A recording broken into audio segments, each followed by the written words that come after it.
গদুলিয়া চকের থেকে দশাশ্বমেধ ঘাটের দিকে হেঁটে চলেছি।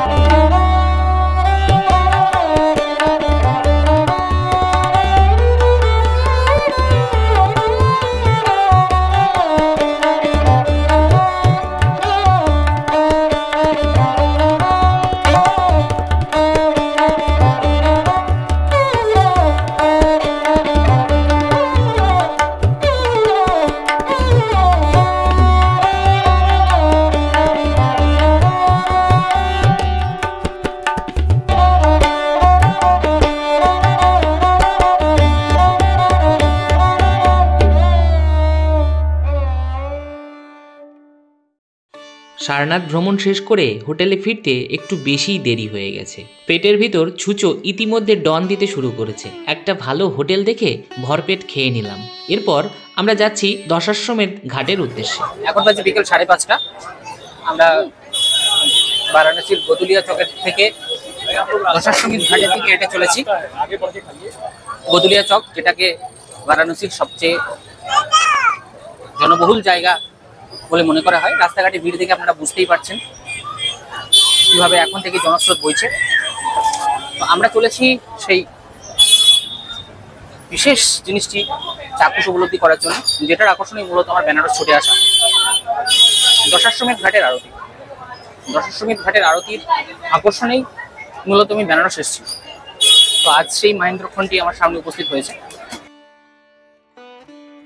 চারিদিকে ইতিউতি বাংলা ভাষার উপস্থিতি দেখতে দেখতে আমরা চলেছি দশাশ্বমেধ ঘাটের দিকে। আর এই বিদেশ বিভুঁইয়ে বাংলা ভাষার এমন উপস্থিতি দেখে মনটা পুলকিতও হলো বইকি।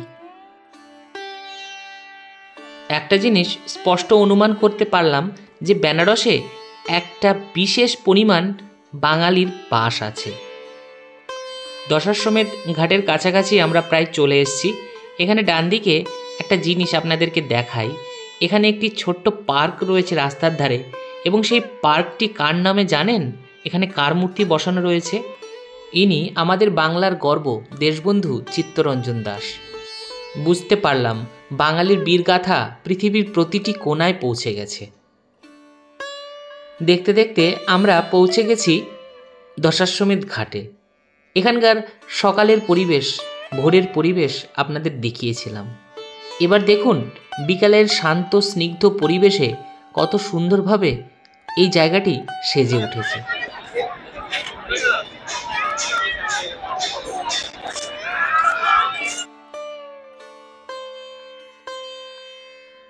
আমরা এসে দেখতে পেলাম ইতিমধ্যে অনেক মানুষ এসে পৌঁছে গেছেন, আর তারা আগেভাগে এসেছেন তার কারণ জায়গা নেবার জন্য। কারণ এখানেই অনুষ্ঠিত হয় পৃথিবীর শ্রেষ্ঠ গঙ্গা আরতি, দশাশ্বমেধ ঘাটের গঙ্গা আরতি। দেখতেই পাচ্ছেন আস্তে আস্তে বেলা পড়ে আসছে, অন্ধকার ধীরে ধীরে ঘনিয়ে আসবে একটু পরেই। তার মধ্যেই দেখুন কত মানুষ ইতিমধ্যে এখানে এসে গেছেন এবং নিজের নিজের জায়গা নিয়ে বসে গেছেন। আমরা বেগতিক দেখে বাধ্য হয়ে নৌকা ভাড়া নিয়ে নৌকাতে চড়ে বসলাম, কারণ ডাঙা থেকে আর পরিষ্কারভাবে এই আরতি দেখার মতো অবস্থা নেই। আমাদের নৌকা ভাড়া পড়লো মাথাপিছু 200 টাকা করে।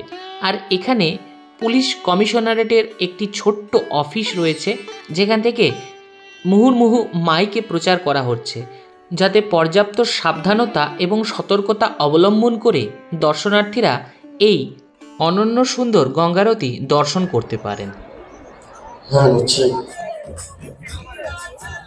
দেখতে দেখতেই আধার ঘনিয়ে এলো, আর দূরে দেখতে পাচ্ছেন একটি পিতলের শিব মূর্তি রয়েছে, যে মূর্তিটিকে এখন ফুল মালা সহযোগে সুন্দরভাবে সাজানো হবে। ইতিমধ্যে ঘিয়ে রঙের বসন পরা পুরোহিতরা এখানে এসে পৌঁছে গেছেন এবং এসেই তারা গোছগাছ শুরু করে দিয়েছেন। দশাশ্বমেধ ঘাটে গঙ্গা আরতির সময়কাল ঠিক সন্ধ্যে 6:30 থেকে 7:30 পর্যন্ত। ইতিমধ্যে দেখতে পাচ্ছেন ঘাটে গঙ্গা আরতির প্রস্তুতি শুরু হয়ে গেছে। পুরোহিতরা করজোড়ে নিজেদেরকে শুদ্ধ করে নিচ্ছেন মন্ত্রোচ্চারণের মাধ্যমে। शिव संकल्पमस्तु संकल्प सिद्धिरस्तु नमः पार्वती पतये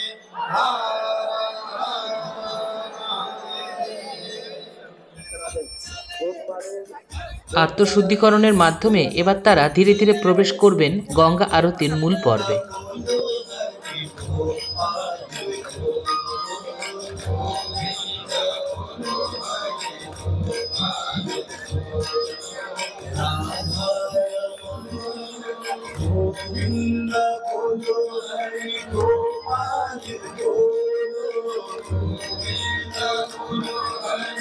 যেদিকেই দেখছি শুধু কালো কালো মাথার শাড়ি।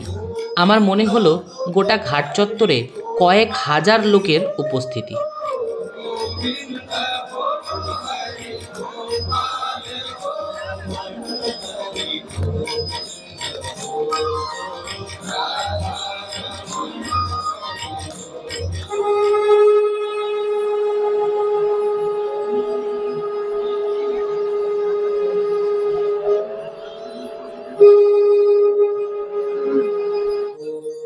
শঙ্খধ্বনির মাধ্যমে মূল পর্বের সূচনা হলো। এবার পুরোহিতগণ ধূপদানের মাধ্যমে মা গঙ্গার আরতি সম্পন্ন করছেন।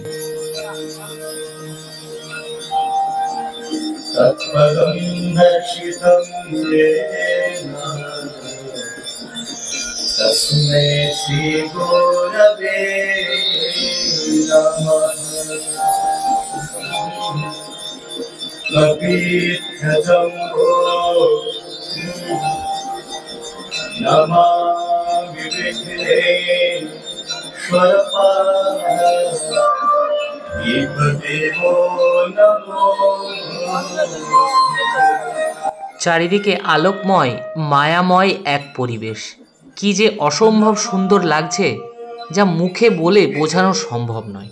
নৌকায় দুলতে দুলতে এক আত্মিক উপলব্ধি অনুভব করছিলাম।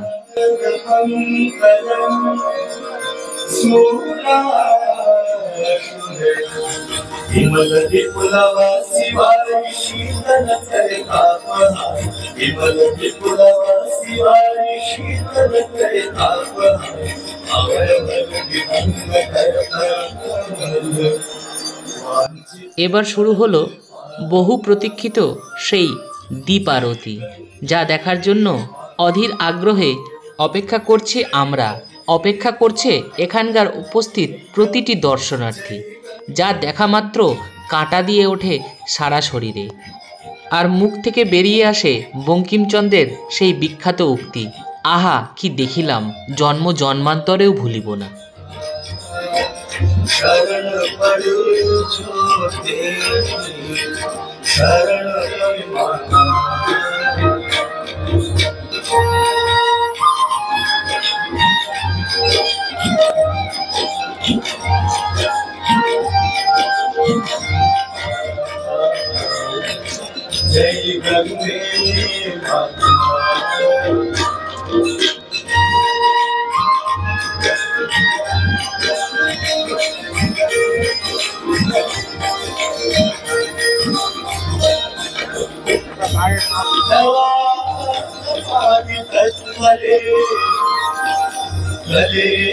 এক এক সময় মনে হচ্ছিল সময় এখানে থেমে যাক চিরকালের জন্য।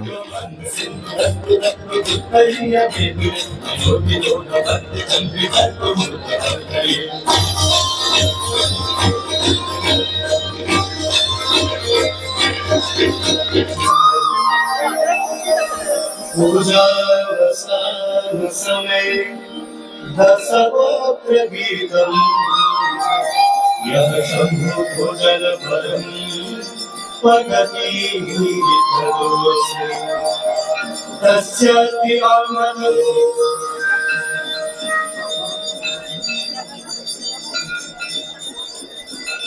विष्णु जननी है मुनिवर कन्ये पतित निवारिणी त्रिभुवन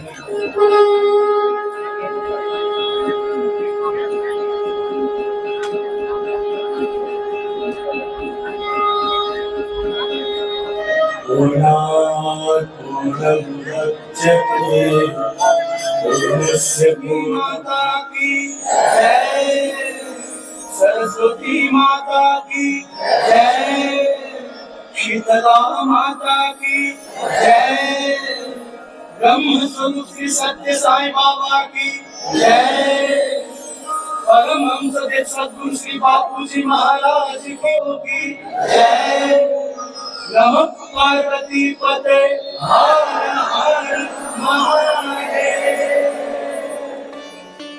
দীর্ঘ 1 ঘন্টা গঙ্গা আরতি চলার পর সন্ধ্যে 7:30 নাগাদ শেষ হলো আজকের মতো দশাশ্বমেধ ঘাটের গঙ্গা আরতি। এরপর দর্শনার্থীরা মা গঙ্গার পবিত্র জলে একে একে ভাসিয়ে দেবেন প্রদীপ। आपके पीछे काफी संख्या में श्रद्धालु हैं, सभी मान्यता होने के लिए खड़े हैं। आप स्थान को खाली करेंगे, उसका सहयोग होगा। 100 रुपये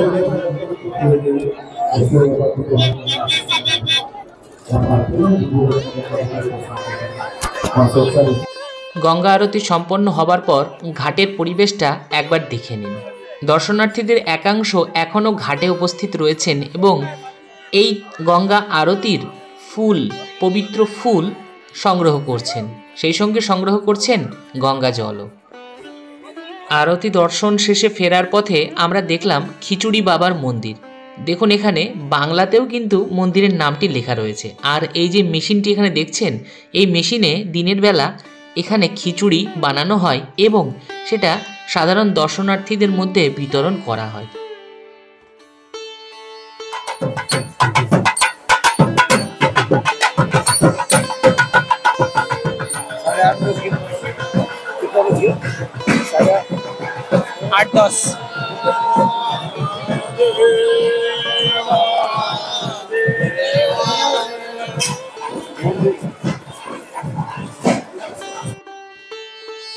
ঘুরতে ঘুরতে আমরা আবার চলে এসেছি গদুলিয়া চকে।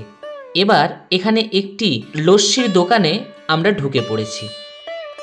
বেনারসে আসলে যে জিনিসগুলি অবশ্যই খেতে হয় সেগুলি হলো লস্যি, পান এবং বিখ্যাত চাট, যেগুলোর জন্য মূলত বেনারস বিখ্যাত।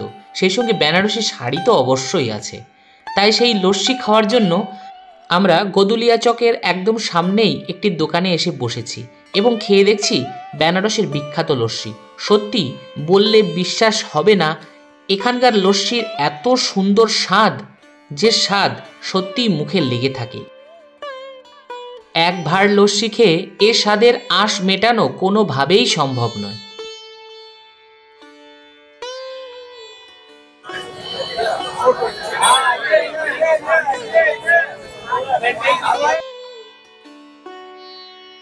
বেনারসে ঘুরতে এসেছি আর এখানকার বিখ্যাত কাশী চাট ভাণ্ডারের জগৎ বিখ্যাত চাট খাবো না সে আবার হয় নাকি? সব আশায় যখন পূর্ণ হলো, এটাই আর বাকি রাখি কি হিসাবে? কিন্তু এই দোকানের লাইন দেখে আপনারা নিশ্চয়ই মনে মনে অনুমান করতে পারছেন যে কতটা যুদ্ধ করে এখানে এক বাটি চাট সংগ্রহ করতে হয়। আমরা নিয়ে নিয়েছিলাম সমোসা চাট। সত্যি চাটনি, সমোসা এবং চাটের অনবদ্য যুগলবন্দি এই খাবারটিকে এক অনন্য মাত্রায় উন্নীত করেছে।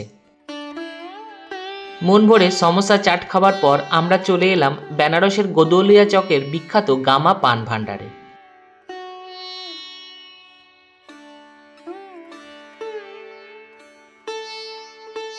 বেনারসে এসে সুগন্ধি সুস্বাদু বেনারসি পান চেখে দেখব না, এ অন্যায় করি কি করে আপনারাই বলুন তো। এত সুন্দরভাবে পানটি সেজে দিয়েছে যা দেখে মুখে দেবার অপেক্ষা আর করতে পারলাম না। আর মুখে দিতেই মন প্রাণ দুই ভরে গেল। পান আমাদের এখানকার মতো নয়, এ পান খুবই মিষ্টি এবং সুস্বাদু। আমার মনে হয় চুন না হলেও এই পান শুধু মুখেই খাওয়া যেতে পারে। বেনারসের বিখ্যাত এবং নামকরা খাবারগুলি একে একে খেয়ে যেটা বুঝলাম যে বেনারসে ঘুরতে আসা প্রতিটি মানুষেরই এই খাবারগুলি অন্তত একবার হলেও খেয়ে দেখা উচিত। আর ঘরে ফেরার পথে দেখলাম এখানে রয়েছে একটি বিশুদ্ধ বাঙালি ইন্টার কলেজ। আজকের মতো ঘোরাঘুরি এখানে শেষ, এখন ফিরে যাচ্ছি হোটেলে। কাল আবার নতুন জায়গাতে যাব, নতুন গন্তব্যের পথে। এভাবে সারাদিন খুব আনন্দে বেনারসে কাটালাম। আগামীকাল বেনারসের আরও কিছু দর্শনীয় স্থান ঘুরে দেখব।